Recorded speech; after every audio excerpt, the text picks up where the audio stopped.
What is going on, y'all? Welcome to the Thai Life. My name is Min and I have been doing nails for 15 plus years, and my goal is to share with you all my knowledge, all my experience, and help you grow as a great nail technician and have a good career. If you haven't yet subscribed to my channel, please do so and press the bell button so you can get the notification on my latest fun tutorial videos. Today, I would like to talk about backfills and why is it important that clients need to get backfill and why it is important for you as a nail tech to do a backfill. Let's get it.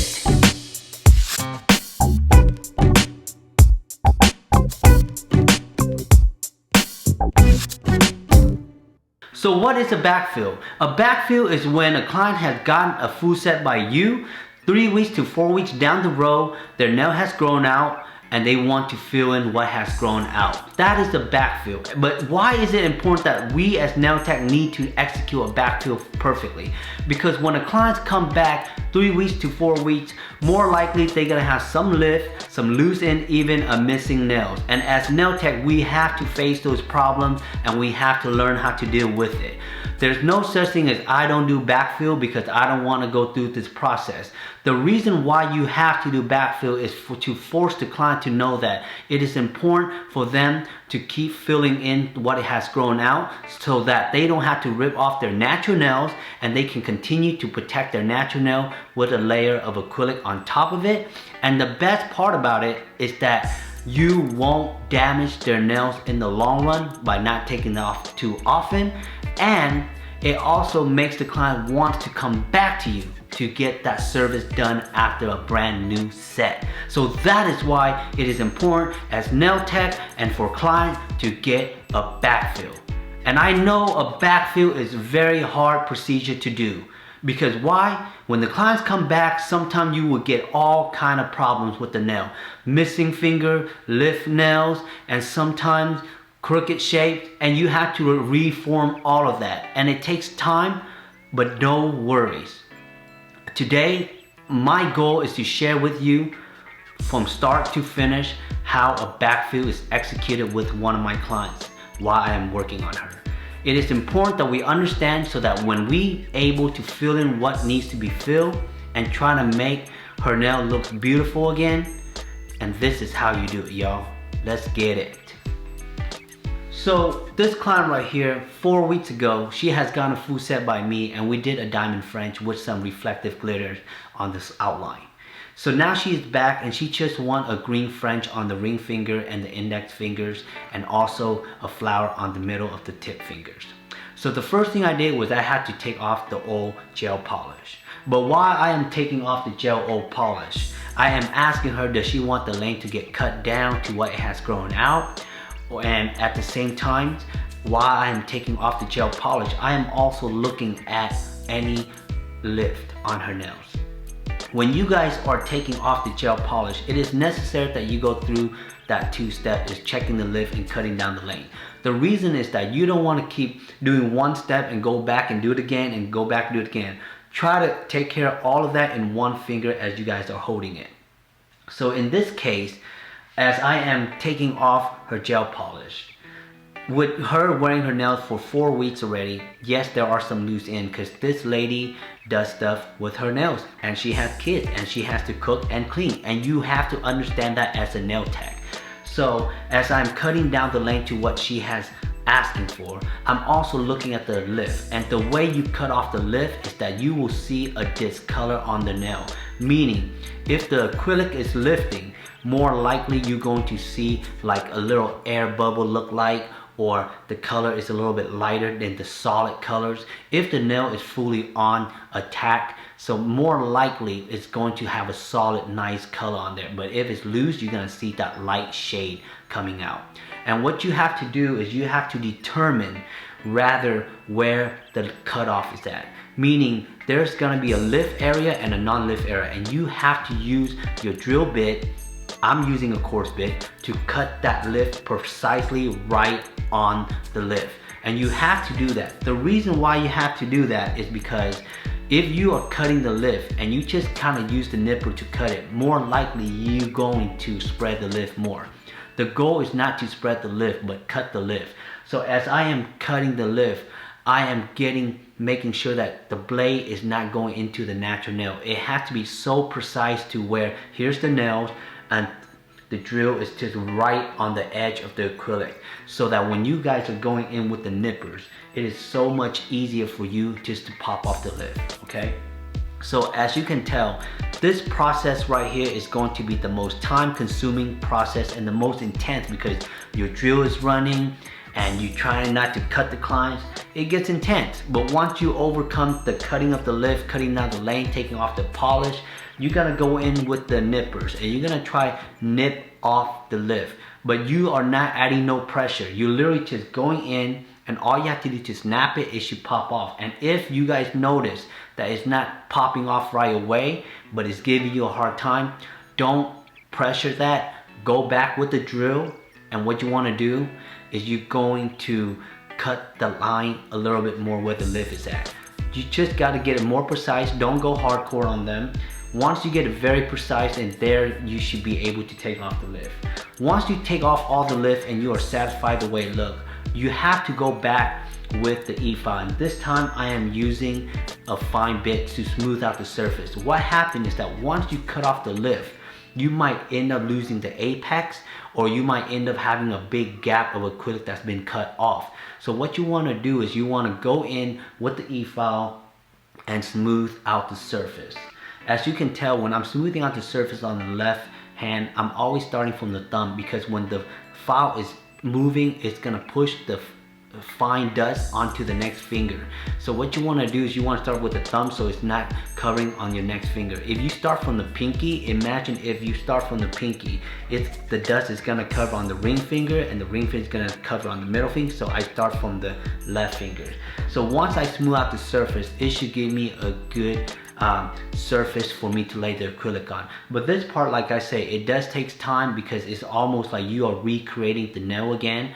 And this is where you have to explain to the client all the things you have to go through for a backfill, and they will appreciate that, because sometimes I still don't understand why a backfill sometimes is cheaper than a full set, but I feel like a backfill sometimes do have more work that you have to perform.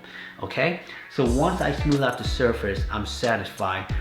I'm still have to do the same traditional process of like roughing up the natural nail base to get all the oil base out. So what I'm gonna do after smoothing out the surface is that I am going in with the sandpaper E-file, and at this moment right here, I am not using a high speed. The speed is very nice and calm. At this moment right here, it's literally just tap, tap, let go, tap, tap, let go. You don't want to go ahead and place this sandpaper bit right on the nail too long. It's gonna get them to fire, it's gonna burn them, it's gonna make things intense. Especially this is the beginning of the backfill process. You don't want to make no one intense, especially for you and the clients. So after you've roughed up the natural nails, you're gonna go in with the primer. Put in the primer. The primer that I'm using is no lip primer. I also use Young Nails Bond Protein. So after that, I'm going to apply the acrylic after the preparation.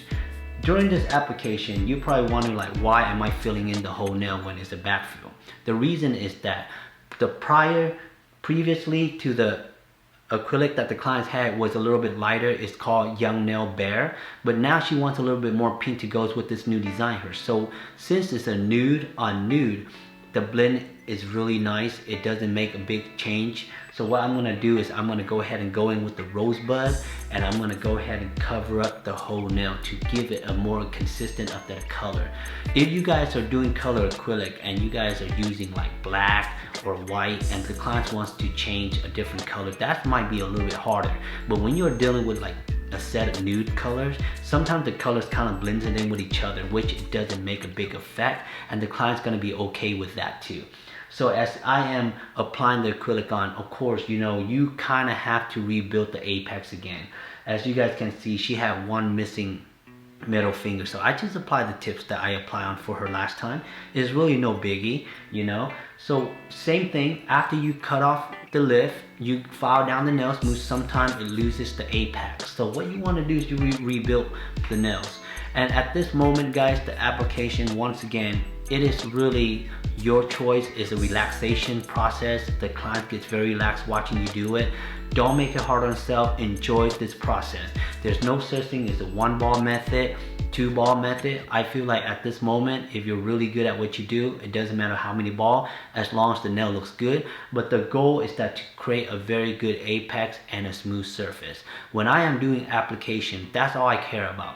I care about the apex and how smooth the application is, because my goal is not to use my E-file to shave off too much of the acrylic to form the nails nicely. You should be able to form the nails nicely by using the application method. So at this moment right here, as I'm applying, I'm building the apex, but the main thing is really cleaning around the cuticles. Sometimes, as much as you dip in the monomers with your brush, you're trying to smooth out the acrylic, you never realize how much acrylic falls on the side of the nails, or maybe the liquid is like catching onto all the fine dust. What you want to do is you want to make sure to use your brush nicely, clean it really well, and make sure, again, take your time. There's really no right. A lot of my clients that I spend on, they get at least an hour and a half to 2 hours of my time. That's including the design and everything. But at this moment right here is really the next step that you got to get perfect, because a smooth surface of acrylic really makes a big difference in you taking you to the next step when it comes to filing. If you don't do this part correctly or nicely, you're gonna spend a lot of time trying to reform the shape, and you're gonna spend a lot of time trying to use the E-file to shave down more acrylic because it's too thick. You know, I just take my time, I build it right, and you know, I have a good conversation with the client. It should be a relaxation thing. Just have fun building your craft. This is why I love what I do, and this is why I don't rush on any of my clients. So once you are satisfied with the acrylic, it looks good, you know, all you have to do after this is really go in with the hand file and file the shape again. And you don't really have to file the shape too much, because this is the backfill. Usually the best part about doing a backfill is that the shape is already there. Sometimes you might have to shift the shape a little bit more crisp, but other than that, the shape is already there. So what you want to do is you want to continue filing it, and after you are satisfied with the file, make it nice, go back in with the E-file and smooth out the cuticle. The cuticle has to be nice and clean, flush, to prevent any future lifting. And at the same time, guys, clean the bottom, use the side. The E-file is where you need the most, is when you're trying to make your nail and the shape look nice and crisp. After that, if you're satisfied with the flush and the cuticle, buff it really well. Don't be too hard on the buffing, because when it comes to the buffing, what you want to do is you want to just kind of clean around the edges, any lingering acrylic. That's what buffing does. Don't go downtown on the buffing where you just go really hard, because sometimes that might change the shape, and you don't want to change the shape, y'all, because you work so hard with the shape ray. Have her go wash her hand after the buffing, come back, make sure, tell her not to wash with soap, do the design. She wants the French, so I'm gonna go in with this nice paint polish gel by Young Nail. I'm not using regular polish, because regular polish tend to saturate. I'm gonna use these kind of nail paint gel polish by Young Nail. At the end, y'all, she was loving it. I added the flower on. She was a happy cat, and look at that. That is the backfill for you right there, my friend. The clients will love you for it. Once you know this process, you're able to keep the client's nail more healthy, and which they will come back to you for the same service. And it is important that you educate the clients why it's important for them to come back to you for a backfill. That's to secure them from coming back to you as a client, and you are as their nail tech. If you find this tutorial useful and you are ready to go and do a backfill on the next client, please hit the like and subscribe to this channel. And if you're interested in learning how to do a shape taper square, this will be the video for you. I will explain to you how to do a perfect taper square. See you next time.